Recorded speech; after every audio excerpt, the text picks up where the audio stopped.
Humble is given the code இந்த மாதிரி இருக்காங்க. What is the code for இது அப்படின்னு சொல்லிட்டு கேட்டிருக்காங்க. ஓகேவா? ஸோ அப்போ ஃபஸ்ட்டு ஏபிசி எழுதிக்கலாமா?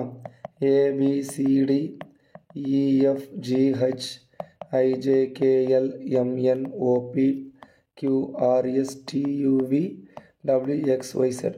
ஸோ நார்மலாக கோடிங் டிகோடிங்க்கு ஏபிசி எழுதுனா ரொம்ப ஈஸி. ஹச்சுக்கு பதிலாக அங்கே என்ன போட்டிருக்காங்க? இ போட்டிருக்காங்களா? ஹச்சுக்கு பதிலாக ஈனா 2 விட்டுங்க. யூக்கு பதிலாக ஹச்சு போட்டிருக்காங்களா? அப்போ என்ன பண்ணியிருக்காங்க? ஏதோ பண்ணியிருக்காங்களே. அப்போ கோடிங் அவங்க எடுக்கலை. ஏன்னா 2 இதுலேயும் ஸ்பெல்லிங் பார்த்தா ஒரே மாதிரி இருக்குது. HUMBLE. ஆஹா, இப்போ 2வது 4வது 6வது முடிச்சுட்டு ரிவர்ஸில் வந்திருக்கீங்களா? சரி, அப்போ இங்கேருந்து எழுதுமா? இப்போ 2வதுலேருந்து எழுத ஆரம்பிச்சிடலாம். இதெல்லாம் என்ன பண்ணியிருக்கான்னு பார்த்துடலாம். ஓகே, அப்போ தெளிவாக புரிஞ்சிடுச்சு. இ இங்கே வந்திருக்கு, ஹச் வந்து உள்ளே போயிருக்கு. அப்போ லாஸ்ட் எழுத்து வரணும், எண்ணில் தான் ஸ்டார்ட் ஆகணும். 2வது இங்கே இ வரணும். ஓகேவா? என்இன்னா எல்லாம் வருது. ரைட்டு, அப்படியே எழுத ஆரம்பிச்சிடும். ஒரு capital E D U C.